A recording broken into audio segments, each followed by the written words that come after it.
एक ऐसे गुमनाम हीरो के बारे में सोचते हैं जो असल में हमारी दुनिया को चलाता है, घर के छोटे से मिक्सर से लेकर बड़ी बड़ी फैक्ट्रियों तक।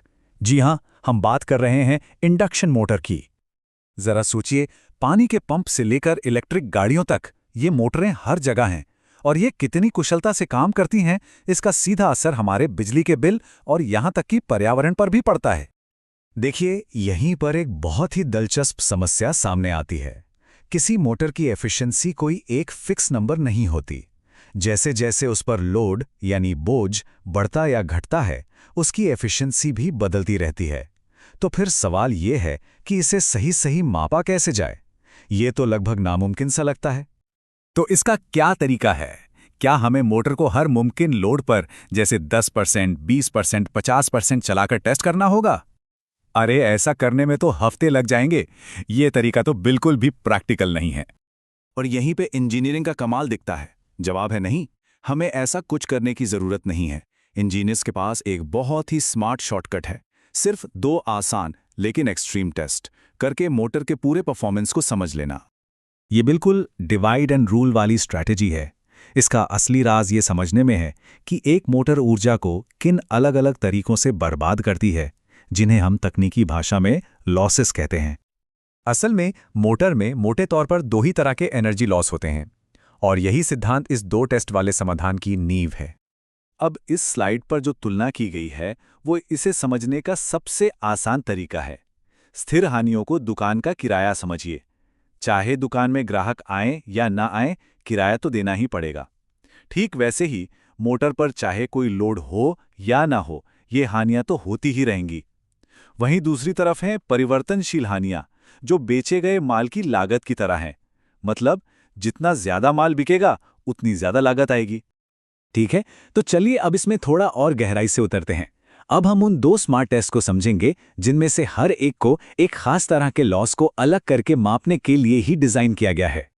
पहला टेस्ट बहुत सीधा साधा है। मोटर पर कोई लोड नहीं है, वो बस खाली घूम रही है।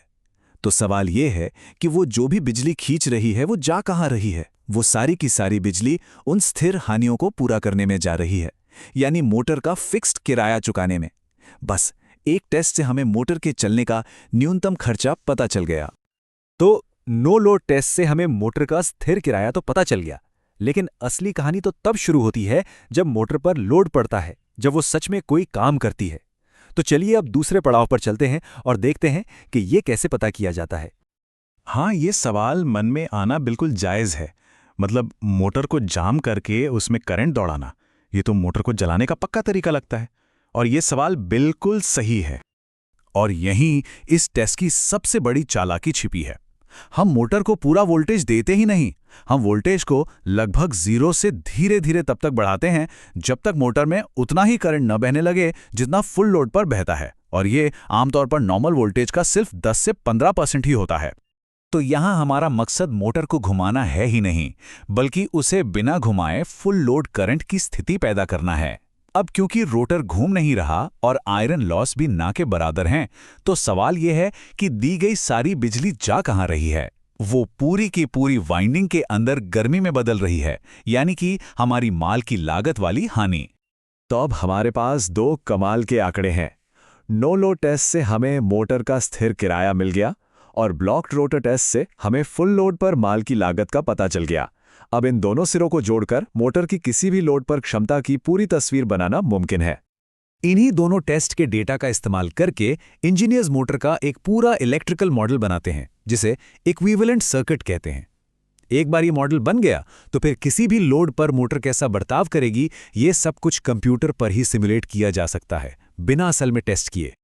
तो अब किसी भी लोड पर कुल हानियां निकालने का फॉर्मूला बहुत आसान हो जाता है। कुल हानि बराबर होती है स्थिर हानि, और उसमें जोड़ दीजिए उस लोड के स्क्वायर को फुल लोड कॉपर हानि से गुणा करके। मतलब हमने 2 सिरों को पकड़ के बीच की पूरी लाइन खींच दी। पर यह सिर्फ एक इंजीनियरिंग की तरकीब नहीं है, यह सोचने का एक ज्यादा कुशल तरीका है। ये किसी भी जटिल समस्या को उसके मूल घटकों में तोड़कर समझने का एक बेहतरीन उदाहरण है। और ये सब इतना सटीक होना बहुत जरूरी है। जब हजारों मोटरें एक शहर में या पूरे देश में चल रही हों, तो एफिशिएंसी में 1 या 2% का सुधार भी ऊर्जा की बहुत बड़ी बचत करता है। इसका सीधा मतलब है कम बिजली बिल, बेहतर ऊर्जा सुरक्षा और पर्यावरण के लिए एक बड़ी जीत। तो यहाँ सबसे बड़ा सबक सिर्फ इंजीनियरिंग का नहीं है, ये सोचने का एक तरीका है, एक मेंटल मॉडल है जिसे आप लगभग किसी भी चीज पर लागू कर सकते हैं। किसी बिजनेस को ही ले लीजिए, उसकी स्थिर लागतें हैं किराया और सैलरी, और परिवर्तनशील लागतें हैं कच्चा माल। यहां तक कि एक एथलीट की बॉडी को भी ऐसे ही देख सकते हैं। उसकी बेसिक मेटाबॉलिक रेट उसकी स्थिर लागत है, और जब वो दौड़ता है तो जो अतिरिक्त ऊर्जा खर्च होती है वो उसकी परिवर्तनशील लागत है। तो किसी भी सिस्टम की एफिशिएंसी का विश्लेषण करने के लिए, चाहे वो मशीन हो, बिजनेस हो या इंसान, उसके स्थिर और परिवर्तनशील हिस्सों को अलग करके देखना एक बहुत शक्तिशाली तरीका है। ये एक ऐसा विचार है जिस पर सोचते रहना चाहिए। हम अपनी जिंदगी में इस 2 टेस्ट वाली सोच को और कहां-कहां लागू कर सकते हैं।